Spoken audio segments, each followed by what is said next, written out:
Fin de espacio promocional y publicitario. La democracia nos permite opinar con libertad.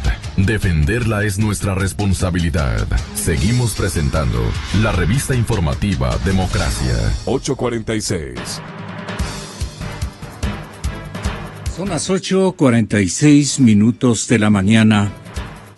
Nuestra cordial bienvenida, señoras y señores, al director del Servicio de Rentas Internas. El economista Leonardo Orlando está con nosotros y me da la impresión de que tenemos que molestarle por la vía de la caída y más que la caída, la tendencia cada vez más preocupante de una recolección de tributos por las circunstancias que está atravesando el país en esta crisis económica. Entendemos que la tendencia va a tener una duración más o menos significativa, pero lo que nos interesa es que no se profundice o no se amplíe más la tendencia de reducción de ingresos para el Estado. En este cuadro, ¿cómo lo puede explicar a usted para que la ciudadanía esté perfectamente enterada de este 16% que hemos perdido en porcentajes de recolección de impuestos? Y si esto se va a ampliar a un 20, tal vez a un 22%, según me han manifestado, debido a la contracción de la economía en términos de producción especialmente, y el tema de exportaciones que yo le presentaba al señor al señor gerente general del Banco Central como uno de los elementos que más angustian. Hay una pérdida en la balanza tanto de pagos como en la balanza comercial, sí preocupante, pero también parece que se abren otras órbitas de venta de productos ecuatorianos. Usted que pertenece a una de las áreas de exportación agraria y de productos del mar, ¿nos puede dar cuentas de que cómo está la situación? Porque naturalmente si no tenemos divisas, todo puede irse al traste. Así es que el tema es un poco delicado, pero contando con su valiosa colaboración y su sapiencia y conocimientos, creo que vamos a satisfacer las inquietudes que tiene nuestra población. Bienvenido, señor director del SRI. Muchas gracias, Gonzalo, y un saludo a todos los ecuatorianos que nos escuchan por esta radio. En efecto, tenemos una disminución en la recaudación del orden del 16% de enero a mayo del presente año comparado con el mismo periodo del año anterior. Nosotros desde el gobierno hemos admitido, el propio señor presidente, el propio Frente Económico, que ha existido una desaceleración económica. Nosotros no vamos a discutir, muchos analistas y sobre todo opositores tratan de posicionar el tema de crisis. Nosotros hemos admitido una desaceleración en la economía y tiene una causa que es evidente. El Ecuador tiene una importante participación dentro de sus ingresos, cada vez menor, porque los tributos, los impuestos en general, los ingresos no petroleros han ido creciendo en participación en la última década y la dependencia de los ingresos petroleros se ha disminuido. Pero no es menos cierto que sigue siendo, más allá del aporte que generan los ingresos petroleros al presupuesto general del Estado, que no es el principal rubro, lo son los impuestos internos y también se incluyen los tributos aduaneros. Los ingresos petroleros sí, en cambio, en la economía corresponden al principal producto de exportación. Y ha tenido una caída, usted sabe, Gonzalo, desde los últimos meses, principalmente desde el último trimestre del año 2014 hasta la presente fecha, en que afortunadamente en los 2 últimos meses se ha notado una recuperación, está en torno a... ¿Y esa recuperación? Bueno, son factores geopolíticos, factores de producción internacional. Nosotros no ponemos, nosotros no somos de los principales productores, o sea, no somos formadores o determinantes en el precio. Asumimos un precio internacional de un commodity, como son los precios internacionales de los commodities, de otros metales preciosos, de cobre, del oro, también de productos agropecuarios como granos. Son commodities que los fija el mercado, la composición, las relaciones de intercambio. Y en este contexto, el Ecuador... En esta parte del terremoto sí creo que nos complicó un poquito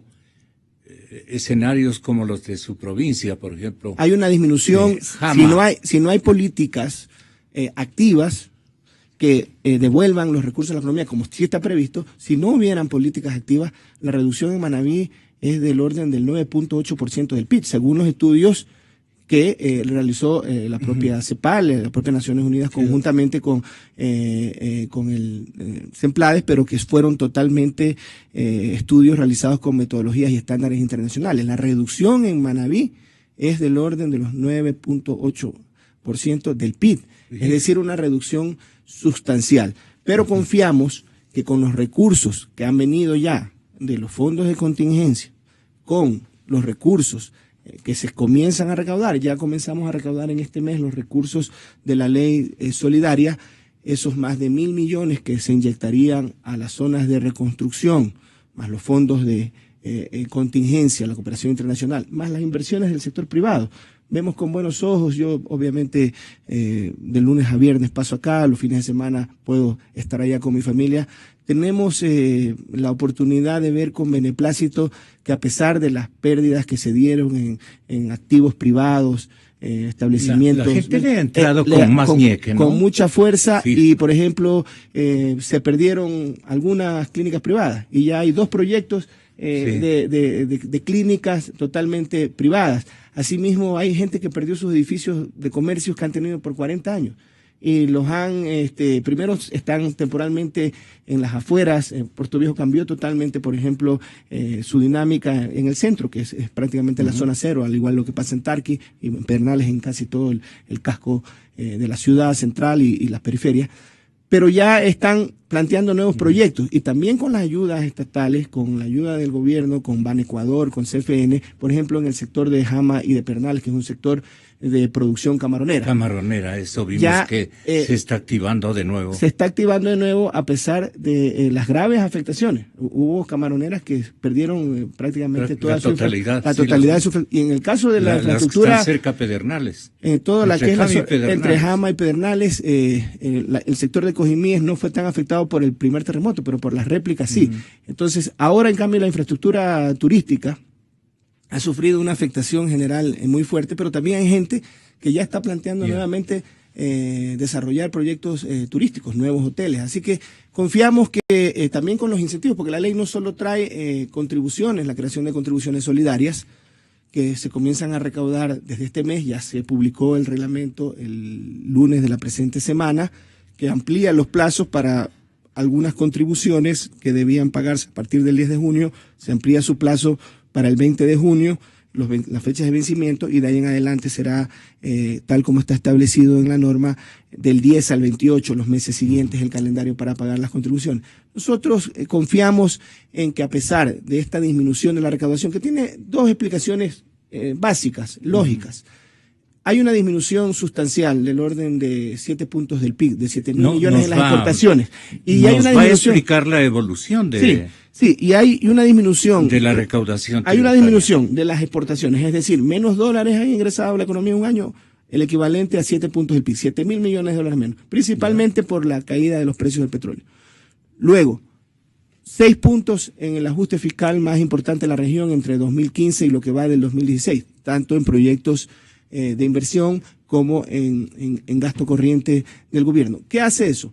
Que esos menores recursos que vienen del exterior y esos menores recursos que desde el presupuesto general del Estado se canalizan a la economía, hacen que las transacciones tengan una desaceleración. Y hay dos contribuciones, básicamente 2 obligaciones que responden mucho a la transaccionalidad permanentes, que son el impuesto al valor agregado, que se paga en cada transacción y que los agentes, en este caso de percepción, de retención, tienen que pagarlos al fisco al mes siguiente de ocurridos los hechos de su recaudación, y las retenciones en la fuente. Es un impuesto el más fácil de ser recuperado, ¿no? El IVA. Sí, el IVA es un impuesto sencillo de recaudación. Tenemos menores niveles. Ecuador tiene las tasas más altas de la región en eficiencia en la recaudación del IVA, a pesar de tener las tarifas más bajas. Este incremento, que es temporal de 2 puntos, nos deja todavía como el tercer país en Sudamérica con la tarifa más baja del IVA, solo superado en este caso por Venezuela y por Paraguay. ¿Constituye la tarifa más baja, dice? Es la tercera más baja de Sudamérica y en la región la quinta. Solo en Sudamérica, Venezuela y Paraguay tienen unas tarifas más bajas que la que tiene el Ecuador. En este caso, este incremento temporal de 2 puntos, que puede durar máximo 1 año, porque la ley señala que incluso si las circunstancias fiscales así lo permiten, se puede reducir el plazo de vigencia. Esta contribución temporal de 2 puntos, que no aplica para Manabí y para Esmeraldas, fue una medida que se tomó ante la magnitud del desastre del terremoto. Nosotros, como política, como visión de política fiscal tributaria, priorizamos los impuestos directos. Por eso la Constitución señala en su artículo 300 que se deberán priorizar los impuestos directos y progresivos. Esto es algo temporal, coyuntural. Termina eso, volveremos al 12%. También se ha puesto un estímulo temporal de 2 puntos adicionales de devolución por el uso de medios electrónicos, en este caso concreto del dinero electrónico. De manera general se mantiene en 2 puntos. Después de que acabe esta disposición temporal del incremento del IVA de 2 puntos, se mantiene el beneficio del dinero electrónico en 2 puntos y el beneficio también para otros medios de pago digitales como la tarjeta de débito, la tarjeta de crédito, la tarjeta de prepago con 1 punto. Y yo sí pienso, solo complementando un poco lo que me antecedió en la palabra, en la entrevista, el gerente del Banco Central, Diego Martínez. También hay otras políticas que lo que pretenden es claramente también desincentivar el uso del efectivo, que tiene costos adicionales y que tiene riesgos adicionales. Por ejemplo, en tarjetas de crédito al exterior, antes se pagaba desde el primer centavo. Hoy hay una exoneración hasta $5,000 por persona. Entonces, ¿eso qué hace? Que la política sea coherente. Se está viendo claramente que lo que se pretende es estimular el uso de medios de pago digitales. Nadie podría decir que se está poniendo un beneficio para consumir con dinero electrónico en el exterior. No hay tal. En este caso serán solo los consumos beneficiados con tarjetas de crédito y tarjetas de débito, porque el esquema de dinero electrónico funciona aquí totalmente respaldado y como un medio de pago más. Así que las políticas que se han tomado en los últimos tiempos, tanto en la Ley Orgánica de Equilibrio como en la Ley de Solidaridad, pretenden, en un caso, en la Ley Orgánica de Equilibrio, recaudar alrededor de $330 millones para equilibrar el nivel de recaudación que necesitamos cubrir hasta final del año. Está bien que los diarios hayan registrado un 16% de pérdidas recaudatorias. Es correcta esa información. Nosotros publicamos la información. Ahora, y la hemos transparentado siempre. Decía yo. La tendencia en el mes de marzo, por ejemplo, y el mes de mayo son los 2 meses más bajos en la disminución del IVA, 11% en cada mes. Tuvimos una disminución más fuerte durante los meses de febrero y abril, pero en el mes de mayo, que es el último que refleja las transacciones de abril, pese a que los plazos se ampliaron para los contribuyentes de Manabí y Esmeraldas, que tienen una participación significativa en la recaudación, se ampliaron, se difirieron por las condiciones, por el terremoto, por las condiciones de orden administrativo, de orden económico de los afectados por el terremoto, se ampliaron esas obligaciones. La parte administrativa también debe haber sufrido un ligero colapso hasta reordenarse. De hecho, en la ley solidaria se estableció el diferimiento de todos los plazos administrativos, porque estaban decurriéndose plazos para presentar ¿Qué daños provocó el terremoto a nivel de desorganización del sistema informático, por ejemplo? Bueno, afortunadamente el sistema informático del Servicio de Rentas Internas está totalmente respaldado, está totalmente centralizado. Toda nuestra operación es totalmente desconcentrada. Pero se ha migrado, por ejemplo, todas las declaraciones ya se hacen por Internet. Ya, el esquema de facturación electrónica, que ya tiene más de 1 año y medio de vigencia, funciona muy bien. Es verdad que por ahora solo es obligatorio para contribuyentes especiales, contribuyentes exportadores que son contribuyentes de una mayor transaccionalidad económica. Las facturas están totalmente respaldadas, las declaraciones, la información de los contribuyentes está totalmente respaldada en nuestra base de datos y tenemos obviamente una réplica, tenemos en Quito nuestra base central, tenemos una réplica en Guayaquil, así que la información magnética no tuvo ningún inconveniente. Pero la información física en las oficinas administrativas de los contribuyentes, por ejemplo, si alguien tenía un hotel, un comercio y colapsó todo ese edificio, claro, van a tener obviamente inconvenientes. Hemos primero ampliado los plazos. No obstante aquello de que pudo haberse dado la pérdida incluso ¿Qué plazo les dio para que se nivelen?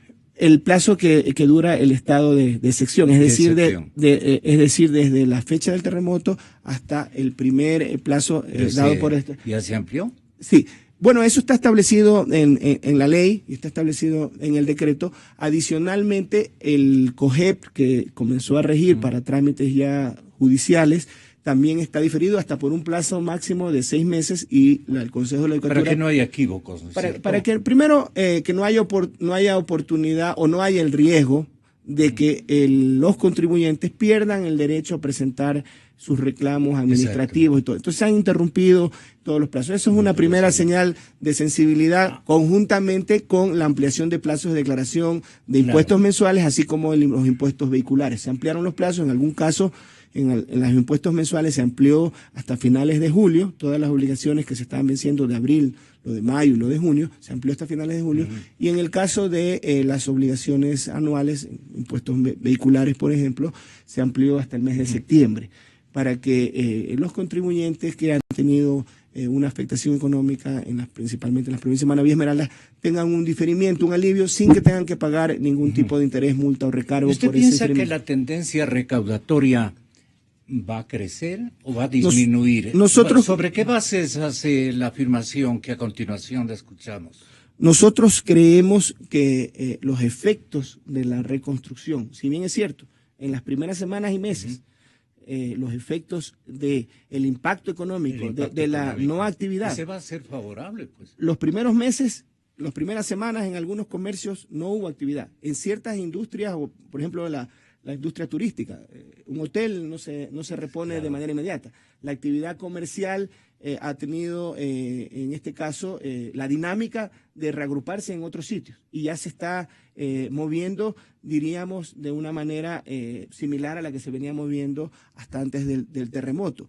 Pero a partir de que los recursos que ya se están inyectando, la construcción de vivienda comience a ser cada vez más fuerte, que será a partir de la finalización de este mes que se comenzarán a construir cientos de unidades habitacionales en las zonas afectadas, a partir de que las obras de reconstrucción de la infraestructura afectada del sector público, así como la creación de nueva infraestructura, por ejemplo, en los puertos, en los puertos pesqueros para la pesca artesanal.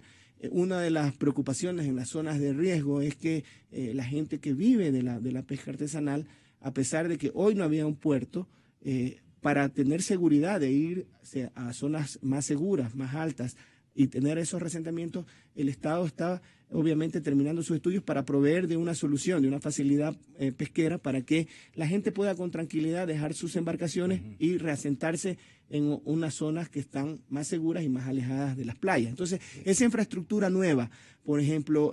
genera una capacidad adquisitiva global, va a generar, obviamente, que la demanda de bienes y servicios y el empleo dinamicen la economía de las zonas afectadas. Ya se ha visto... O sea, la economía de la zona afectada se va a reactivar, a su juicio, en una trilogía de meses, tal vez, un poco más. Bueno, va a ser creciente, ¿no? Porque los recursos de esta ley, por ejemplo, así como los fondos de contingencia, algunos ya han llegado, otros están, porque están supeditados a la presentación de proyectos, van a llegar en los próximos meses, pero los recursos de la ley solidaria, que tienen un plazo máximo de 12 meses y que generarían algo más de 1.000 millones, se van a localizar en principalmente 2 provincias. Entonces, esa localización de una cantidad tan significativa de recursos hará que la dinámica comercial, productiva, sobre todo en la industria de la construcción y la recaudación de impuestos también tenga una recuperación en esas zonas que originalmente van a tener una disminución. Entonces nosotros confiamos, primero, sobre todo, aquí hay que prevalecer el sentido de lo más importante, que es la reactivación económica y social, que la gente tenga nuevas oportunidades, sembrar de esperanza con proyectos no solo de construcción de nuevas obras, de rehabilitación de la infraestructura afectada, de las nuevas viviendas, sino que promover la reactivación económica a través del emprendimiento. Por eso el Banco de Ecuador da líneas de crédito, un procedimiento muy ágil que dura máximo 5 días, hasta $20,000, y pasado ese monto, la CFN también puede dar recursos importantes, como por ejemplo las inversiones en el sector camaronero turístico van a ser superiores en muchos de los casos a esos $20,000, tendrán que ir al CFN. Ahora, pero no solo la banca pública, sino la banca privada tienen incentivos tributarios para que coloquen recursos, tienen exoneración de 2 años del impuesto a la renta por los intereses que obtengan por créditos dirigidos a emprendimientos productivos en las zonas afectadas. Esa es una forma también de que estimular al sector privado para que coloque. Usted orienta la explicación, y lo hace muy bien, al sector impactado por el terremoto. Lo que ocurre es que la crisis económica del país se origina también en otros indicadores y en otros parámetros que se encuentran críticos. Entonces, vamos a tratar de que la zona afectada por el terremoto salga adelante, y yo creo que podemos anticipar que las medidas y las políticas públicas están bien tomadas, que hay el financiamiento correspondiente, todo lo demás. Pero la economía como tal, la economía productiva especialmente, la economía de exportación, la economía externa, esa está complicándose y va a complicarse aún más, lo cual hará naturalmente que usted registre para este año y seguramente con toda seguridad para el próximo año reducciones en la recaudación tributaria que retraten y exhiban una fotografía bastante deprimida de la dinámica productiva de nuestro país, o usted tiene otro tipo de... Somos mucho más optimistas, Gonzalo. Nosotros no hablamos de crisis, hablamos de una... Estamos hablando de la economía en general. En general, saliendo de la parte afectada, de todos los incentivos y toda la orientación de los recursos hacia las zonas afectadas, ya en la parte general, por ejemplo, hay importantes políticas activas de gobierno al lado, junto al sector productivo privado. Por ejemplo, tenemos un gran desafío. El nuevo ministro de Comercio Exterior tiene la misión, por ejemplo, de hacer todas las gestiones posibles para que las preferencias arancelarias se puedan mantener ya con la entrada en vigencia del acuerdo con la Unión Europea. Eso es lo que más reclama el sector exportador. Por ejemplo, en el sector exportador de pesca, por ejemplo, que tiene como destino importante Europa, se está trabajando eso. Está todo nuestro equipo, tanto de comercio exterior, Cancillería, todo nuestro equipo de gobierno orientado a la aplicación efectiva a partir de inicios del año siguiente. Está enfocado conjuntamente con el sector privado a que se pueda mantener las preferencias y que el sector productivo exportador que destina sus productos hacia Europa no tenga desventajas competitivas. Así que eso es una parte de la preocupación del sector productivo. Pero también siempre se está apoyando a diversificar nuevos mercados. Y también hay políticas activas en cuanto a crédito y en cuanto a atracción de inversiones. Por ejemplo, las nuevas inversiones en 2 puertos que ya están confirmadas, tanto el puerto de Pozorja, de aguas profundas en Pozorja, una inversión totalmente privada y totalmente extranjera de alrededor de $1.200 millones. En el caso del puerto Bolívar, en la provincia del Oro una inversión también privada y también extranjera del orden de los 750 millones de dólares que van a comenzar a fluir ya en los próximos meses una vez que se finalicen todos los aspectos contractuales.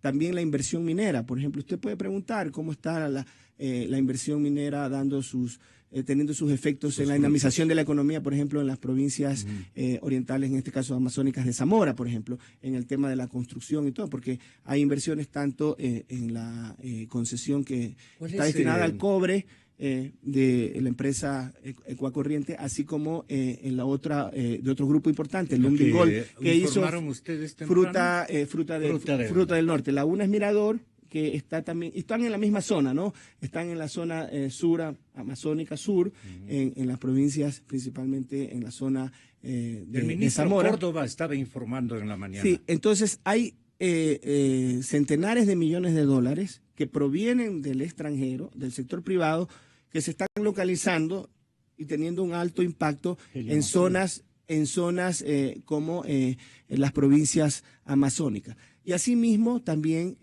bajo este esquema de alianzas público-privadas, se está ya finiquitando inversiones importantes en infraestructura, por ejemplo, carreteras. Así que creemos que esos recursos van a hacer que hasta finalizar el año podamos revertir una tendencia que se fue agravada por el terremoto, porque el simple hecho... ¿Usted no quiere pasar de 16 la caída de recaudación? Bueno, nosotros confiamos de que la disminución incluso puede ser menor.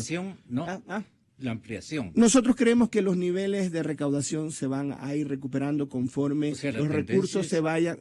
Creemos que la disminución va a ser menor. No somos obviamente prudentes y somos responsables. No podemos revertir una tendencia de 5 meses, faltando menos de 7 meses, decir vamos a crecer a un porcentaje significativo. No, nosotros creemos que vamos a ir disminuyendo los niveles, este caso, de decrecimiento. Es decir, esperamos que podamos... Por ejemplo, va a ser una especie de compensación a lo que hemos perdido. La parte minera va a ser una compensación a lo que hemos perdido en otras áreas. Todas esas inversiones, si bien es cierto, todavía no generan las exportaciones, los ingresos, pero generan compras, y las compras generan retenciones. Pero lo más importante, más allá de la recaudación, que es un efecto, es una consecuencia, lo más importante es la dinamización en la economía, es decir, que haya, con las nuevas inversiones, haya más empleo en zonas donde se requiere sobre todo tener más yo leí un dato de que cerca de 900 millones de dólares hemos perdido,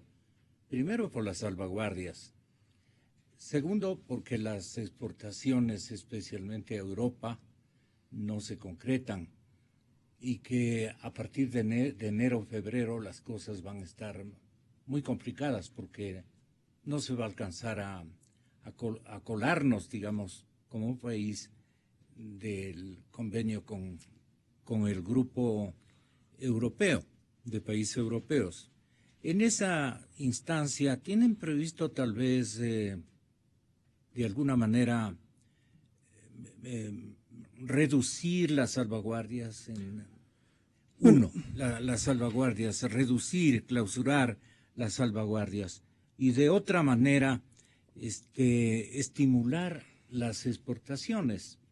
¿De qué manera ustedes piensan estimular las exportaciones? Porque esto es puramente balanza comercial que le gestaría un buen ingreso al servicio de rentas internas. Bueno, en el caso de las exportaciones, en lo que nos compete como servicio de rentas internas, desde el año anterior, desde el último trimestre del año anterior, pusimos a disposición del sector exportador, y también tienen el beneficio los proveedores directos de exportador, un mecanismo muy ágil para la devolución del impuesto al valor agregado. ¿Cómo funciona este mecanismo?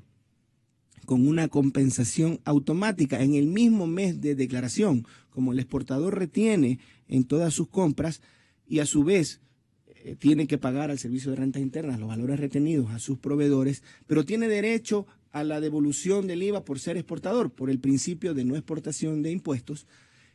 Se estableció un mecanismo para que no me pague y yo después tener que devolverle, sino directamente compense con su propia declaración. Ya sobre todo, por ejemplo, el sector florícola de acá, de algunas provincias de la sierra, ya están utilizando este mecanismo, ¿sí? En la zona también de Imbabura, sí, por la zona de Pichincha de Cayambe y también por la zona de Imbabura, que está todavía hasta llegar a cerca de Ibarra hay cierta actividad florícola, pero principalmente también Pichincha, Cotopaxi. Ahí tenemos una importante actividad de exportación que se está beneficiando de este mecanismo. Pero adicionalmente hay otro mecanismo simplificado para los contribuyentes, que es un mecanismo totalmente voluntario, en donde se devuelven al año decenas de millones de dólares al sector exportador. ¿Para qué? Para no afectar su liquidez, para más bien que tengan recursos, para que puedan comprar con mejores condiciones competitivas y trasladar con vía precio y calidad en los mercados. En los mercados, porque ellos tienen vía calidad y vía precios competitivos. Nuestra producción exportable es de mucha calidad y lo que debemos de trabajar todos en conjunto, sector privado y sector público, generar las condiciones para que la competitividad sistémica de nuestro sector agroexportador y de manera general nuestro sector exportador pueda competir en condiciones que le permita posicionar sus productos en el mercado internacional, diversificando esos mercados para no tener una sola dependencia de un determinado país y luego esos recursos que ingresen acá se canalicen a la economía y vuelva nuevamente a generar mayores capacidades para seguir produciendo bienes para la exportación. El valor agregado, por ejemplo, en el tema de las flores y de otros productos agrícolas de exportación, es el empaque, aunque usted no lo crea. Colombia con el empaque, y hemos visto en algunos programas de entretenimiento internacional, en algunas cadenas, vemos que Colombia ha mejorado su presentación de productos. Lo que se llama el bouquet, las flores tipo bouquet. No solamente de flores, sino también de frutas y otros productos. Allí nos están gabelando. No hay manera de estimularles por el lado de alguna exoneración o alguna ayuda concreta, contundente. En efecto, estamos perdiendo mucho dinero en exportaciones. Las nuevas inversiones, a partir de la ley aprobada de incentivos a la producción a finales del 2014, rige desde el 2015, ya no solo para las nuevas sociedades, que esa era la condición del Código de Producción para exonerarse el impuesto a la renta por 5 años, sino para sociedades ya existentes, pero que realicen nuevas inversiones, ampliaciones de planta, inversiones en esquemas de producción más limpios, innovación tecnológica, tienen varios beneficios. Uno de ellos, por ejemplo, la deducción del 100% adicional de las inversiones realizadas en cuanto a la depreciación de activos. También la reducción de 10 puntos porcentuales del impuesto a la renta por la reinversión de utilidades para tener mayores índices de productividad. Es decir, dejar en la propia empresa, capitalizar la empresa con esas utilidades, se reduce 10 puntos del impuesto a la renta. El porcentaje de utilidad que se reinvierte es muy significativo, solo se pagaría el 12% por las utilidades respecto de las que no se reinvierten, se pagarían el 22%, pero había una reducción de 10 puntos porcentuales y eso se convierte en un incentivo muy potente, tanto la deducción adicional del 100% de las inversiones en activos productivos, así como la reducción de 10 puntos porcentuales por la reinversión de utilidades para generar más producción en la empresa. Esos son incentivos muy importantes y que las empresas los conocen, nosotros los difundimos y que consideramos que conjuntamente con los incentivos que hay para el sector exportador de la devolución del impuesto al valor agregado, la simplificación de la tramitología con esquemas de facturación electrónica, declaraciones electrónicas, todo eso tiene que ser canalizado para que nuestro sector productivo sea cada vez más competitivo. Pero también depende mucho también del propio sector privado, de ese ánimo de emprendimiento, de ese ánimo de incurrir en ciertos riesgos, innovar. El Ecuador también está, nos falta creatividad y está eso promoviendo a través de, por ejemplo, normativas, de incentivos para la innovación. Sí, pero también de actitud.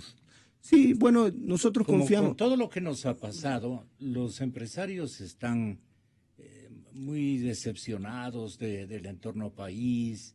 Aquello les conviene y les convierte a ustedes más bien en una especie de activadores, antes que cucos para los señores empresarios. Usted tiene una forma de ser que transmite mucha energía positiva y yo lo he conocido en un par de oportunidades. Y eso es lo que necesita nuestro empresario, que no hayan delegados de las instancias tributarias, legales o de exportaciones o de controles que vayan a dañar, digamos, la actitud de una lucha individual o colectiva, gremial, que realizan los que están compitiendo con los mercados que cada día son más, valga la redundancia, más competitivos, más complicados. Entonces, allí también falta un estado de ánimo que el señor presidente de la República incluso debería dar una especie de ejemplo de actitud a los señores empresarios que están luchando, porque la balanza comercial y la balanza de pagos son clave, especialmente cuando la dolarización está inestable y cuando la credibilidad en el formato de cómo se está manejando el país siempre adolece de preocupaciones en el sector privado. No sé qué opine usted. Bueno, desde las instancias más altas gubernamentales, el propio señor presidente siempre está animando, hay un segmento permanente del Ecuador en positivo a las nuevas inversiones. Nuestro señor vicepresidente también una estrategia de cambio de la matriz productiva. Claro, lo hace bien. Y nosotros nos reunimos permanentemente en coordinación, obviamente, por nuestro Ministerio Coordinador de la Producción, conjuntamente con el Ministerio Coordinador de Política Económica y con los demás ministerios sectoriales, reuniéndonos permanentemente con el sector privado. Nosotros tenemos claro nuestro rol como administración tributaria. Nosotros tenemos que cobrar los impuestos que la ley señala sin temor ni favor, tratando de reducir significativamente los niveles de evasión, de elusión, con toda firmeza, con toda convicción, cuando se identifica cualquier tipo de incumplimiento, cualquier tipo de trama de fraude. Por eso, respecto de los papeles de Panamá, hemos activado todo un proceso de investigación y de control. Bueno, recientemente... solamente una parte que me están solicitando el respetable oyente doctor Arturo Moscoso. Dice: Gonzalo, pregúntele a su invitado qué pasa con la devolución del IVA para la tercera edad y del impuesto a la renta. Ojalá pueda atender esto, pero estamos tratando de explicar lo otro. Sí, bueno, lo vamos a atender. En el caso de los dos roles que tiene en este caso un administrador tributario. Uno, cobrar los impuestos con total firmeza, combatiendo los niveles de evasión, de elusión, y el otro es simplificar la comprensión y aplicabilidad del régimen tributario para ser un agente de modernidad, un agente de sencillez en el uso de las tecnologías, con el uso de las nuevas tecnologías, para tratar de disminuir los costos de cumplimiento, los costos indirectos de cumplimiento, tener que presentar sus facturas por medios electrónicos, sus declaraciones por medios electrónicos, simplifica, ahorra costos. Y adicionalmente, el marco de incentivos tributarios, difundirlos con total transparencia. La administración tributaria capacita permanentemente a los sectores productivos, atiende permanentemente las audiencias que son solicitadas por el sector productivo y atiende sus consultas, sus inquietudes, sean formales, sean a través de reuniones presenciales, en que se les dice esto se puede hacer, se pueden aprovechar estos beneficios que hay en materia de dividendos, en materia del impuesto al valor agregado, en materia del impuesto a la celebridad. ¿Pero recientemente luchar a usted con algunos cucos que tiene adentro? Que fastidian en exceso, digamos, o injustamente a determinados actores tributarios? Bueno, realmente no es un tema solo de Ecuador. Aquí quizás está más exacerbado con un clima preelectoral, pero generalmente las administraciones tributarias pero la colisión política también tienen generalmente incomprensiones en todo el mundo. No es tan fácil la labor del administrador tributario porque obviamente mientras el administrador público quiere cobrar los impuestos que la ley señala con justicia, con equidad, con apego a la ley, a veces hay contribuyentes, cada vez menos en el Ecuador, porque hay que reconocer el crecimiento de la cultura tributaria. Ha sido sustancial. En los últimos años cada vez es menos usual que la gente no tenga el registro único de contribuyentes, sí, o que no emita un comprobante de venta. Pero todavía hay segmentos de la población en todos los niveles, pero lo que más daño hace es cuando una gran corporación, sea nacional o sea transnacional, utiliza estructuras financieras, jurídicas, tributarias, que pretenden esconder transacciones, esconder las utilidades de esas transacciones, y eso los hemos encontrado en los papeles de Panamá. Lamentablemente muchos de los principales grupos económicos han utilizado los servicios jurídicos, financieros, tributarios de Mossack Fonseca y de otros estudios que tienen esta característica. Y ahora obviamente están complicados porque la administración tributaria está pidiendo cuentas de ciertas transacciones que se han hecho con el exterior. No podemos generalizar, no son todas las empresas. De hecho, la gran mayoría de ecuatorianos, un profesional, un artesano, un comerciante, micro o pequeño comerciante, un pequeño productor agrícola, no tiene las capacidades financieras para pagar todo este entramado de estructuras jurídicas, de creación de empresas en el exterior, en paraísos fiscales. Así que nos tenemos que focalizar. En términos de haber adquirido compromisos contractuales o haber confiado en que Mossack Fonseca les puede canalizar, digamos, trampas, algunas circunstancias que se manejan en el Istmo, se maneja con gran sabiduría, entre comillas, porque eso merece unas comillas. ¿Ustedes no están ya detectando quiénes son los autores y qué porcentaje de grandes contribuyentes se han escapado, digamos, del control del Estado ecuatoriano?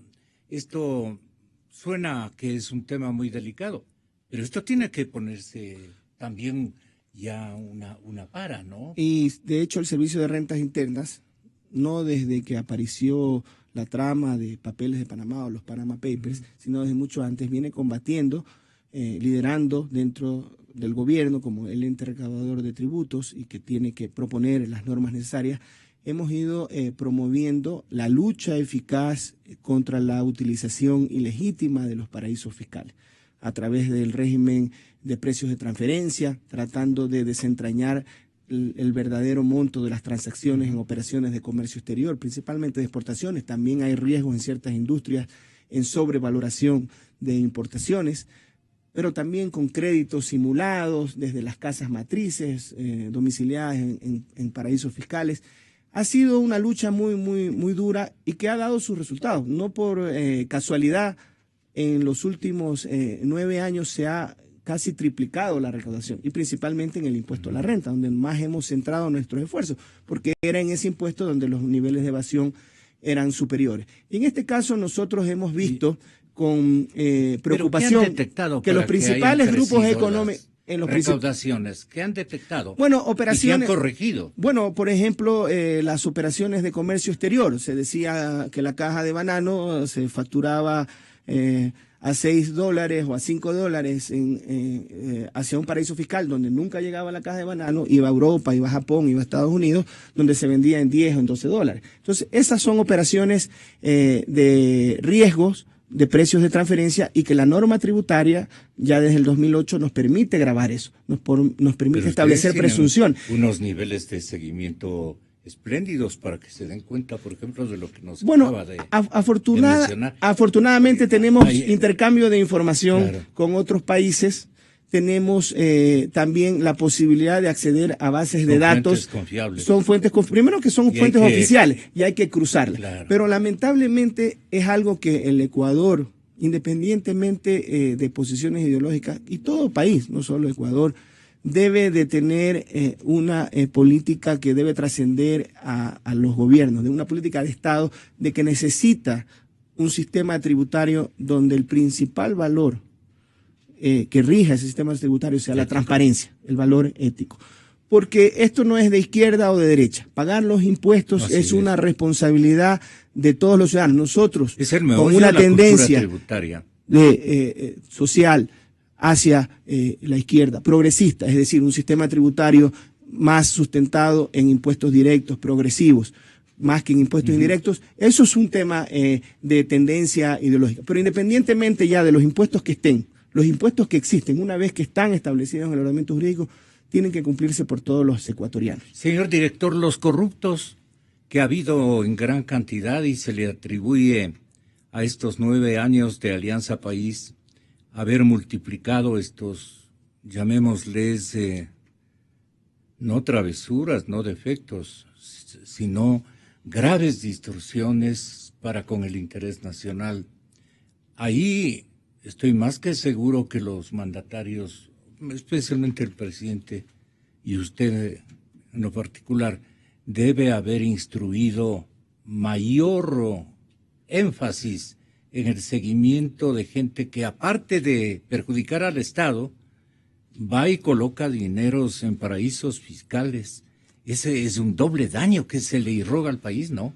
Bueno, el señor presidente ha propuesto desde un primer momento, cuando salió a la luz pública los papeles de Panamá, primero que se difunda todo.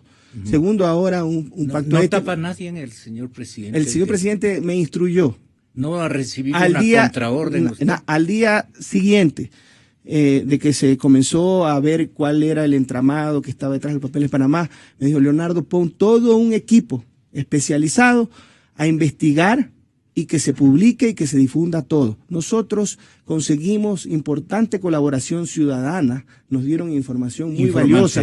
Sí, muy valiosa. Adicionalmente fuimos al estudio, aquí tiene una representación Mossack Fonseca, también debemos de valorar, nos dio toda la información. También tuvimos que poner denuncias de tipo penal, ¿no? Nos quedamos la otra vez en que íbamos a reunirnos para que nos indicara qué va a encontrar usted en unas oficinas que visitaron. Bueno, encontramos una lista de las primeras 589 empresas. Nosotros publicamos, porque me acuerdo la visita que estuvimos acá, la entrevista fue antes del 8 de mayo. Nosotros el 8 de mayo publicamos la lista de empresas y publicamos los grupos económicos que a esa fecha habíamos identificado tenían transacciones con Mossack Fonseca y otros estudios jurídicos. Mossack Fonseca está en el orden entre tercero o cuarto de los 5 principales estudios jurídicos. Primero no es el único, y Panamá tampoco es el único lugar donde se constituyen empresas offshore.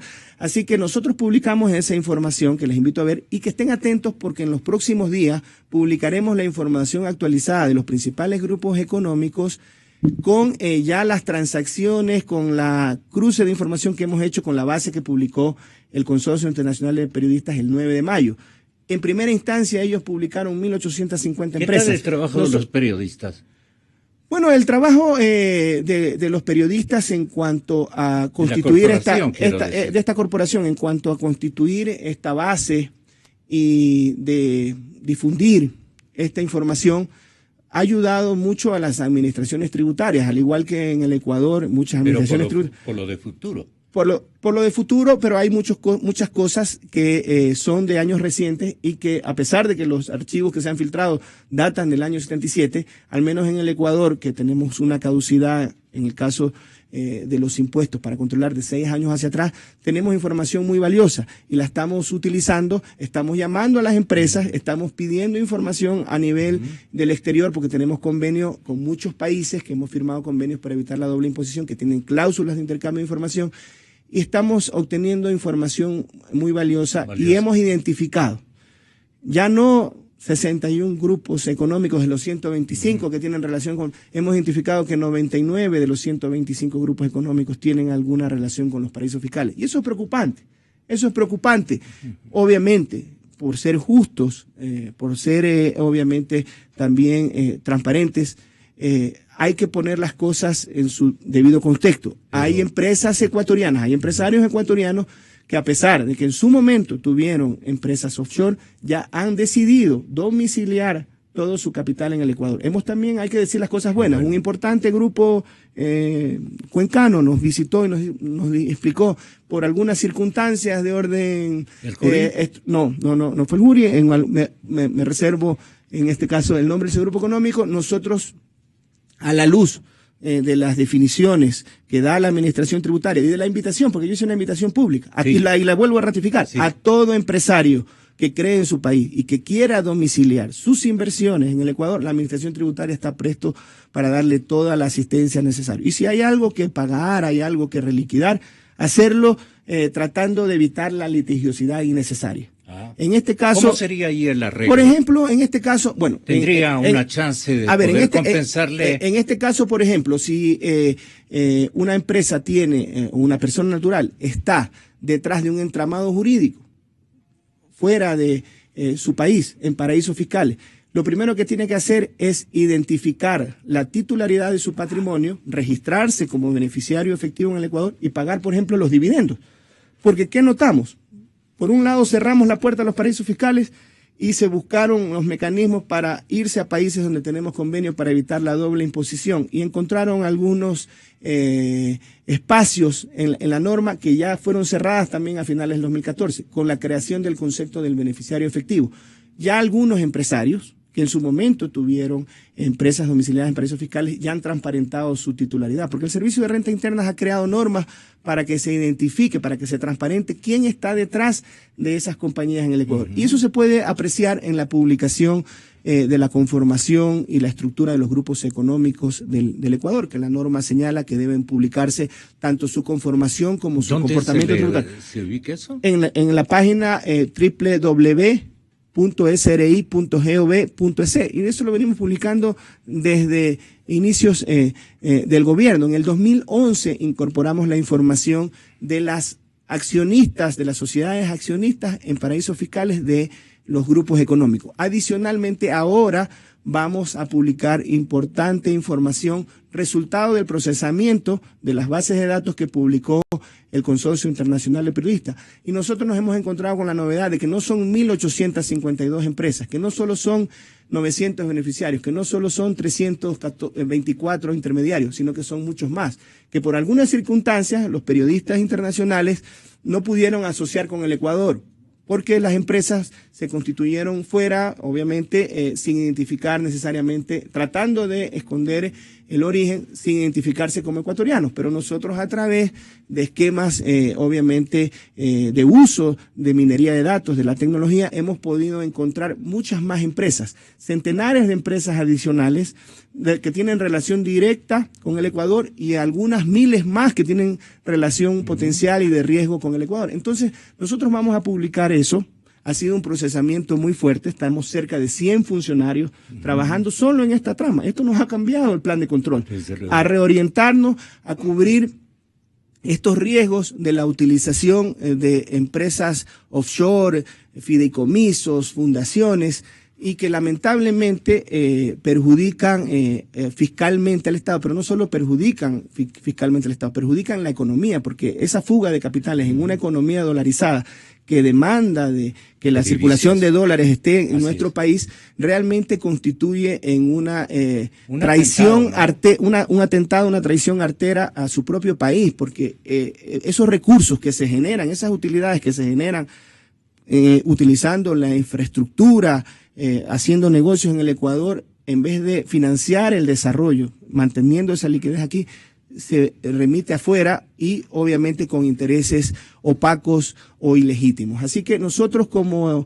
administración tributaria y como gobierno planteamos el pacto de contribuir con los impuestos que la ley señala, evitando cualquier forma de elusión, evasión y la utilización ilegítima, más allá de la legalidad, la utilización ilegítima de empresas offshore en paraísos fiscales. Me da la impresión de que el presidente está muy interesado en estos temas. Bueno, él es un experto en materia económica y en la parte de finanzas públicas y entiende muy bien la parte tributaria. Seguramente él se dice a sí mismo, allí hay mucho dinero.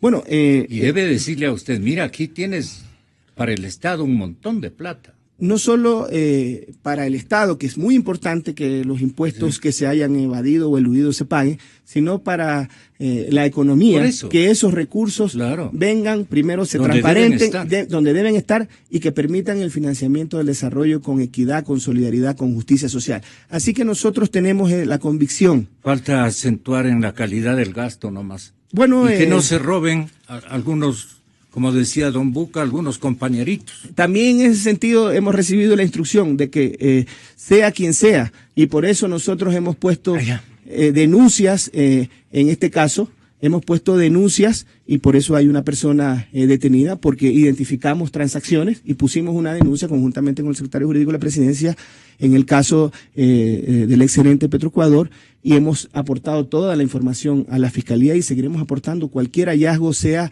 de quien sea. Pero también hay que decir que principalmente ese el tema está misterioso, que si usted quisiera llevarles a la cárcel. Pero hay que decir las cosas como son. En las principales esquemas de evasión, de ilusión, están en el sector privado. Los temas internos, nosotros como gobierno los estamos combatiendo. Tenemos la directriz del señor presidente de ser los primeros en alertarle y denunciar cualquier hecho incorrecto que cometa un funcionario público. Pero en el tema de la evasión de los grupos económicos, está en el sector privado. Y eso tenemos que ser conscientes y coherentes, porque los grandes grupos económicos les corresponden a empresarios privados, y nosotros estamos... ¿No le ha llamado Alex Bravo que quiera conversar con usted para informarle tal vez de... Bueno, él tendrá que comparecer ante los jueces. Ya está obviamente Pero detenido. ¿le interesa también al SRI? Bueno, nosotros... Tal vez alguna declaración. Bueno, nosotros le hemos pedido información ya en la vía administrativa, a pesar de que él está detenido. Él tendrá que responder por las empresas. Este hombre debe saber bastante, ¿no?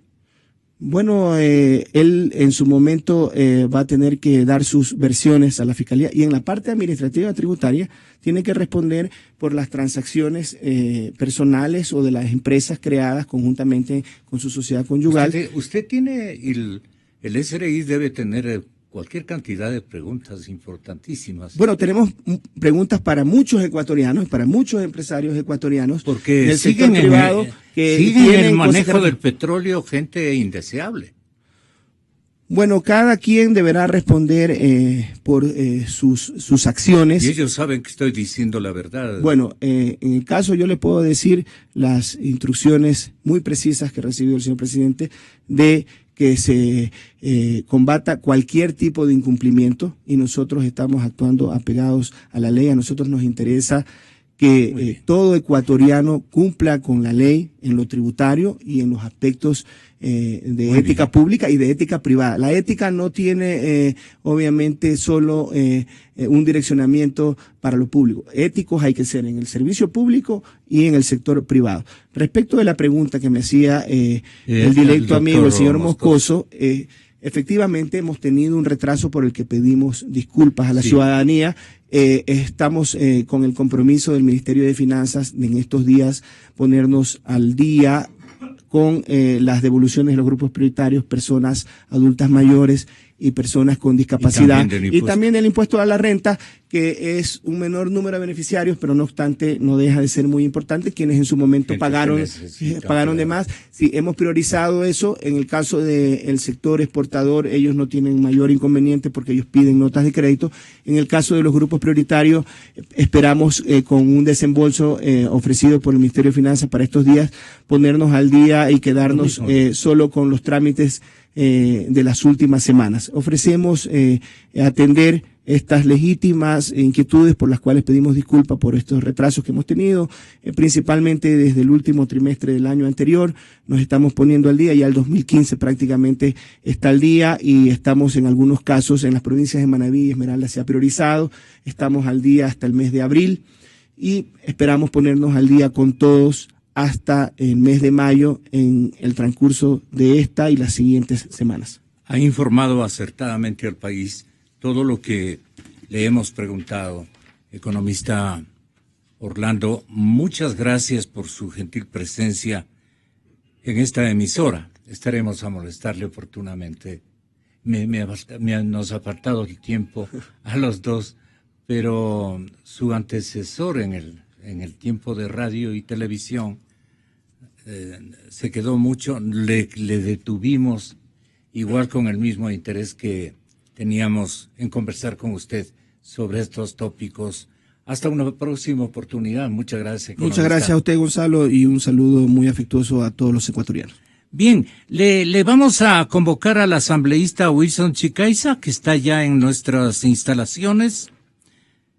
Vamos a hablar con él respecto al informe de asambleístas que no donaron pues el 10% del sueldo a los damnificados. Miren la cantidad de pretextos que han mencionado en los medios impresos. Dice aquí una crónica del diario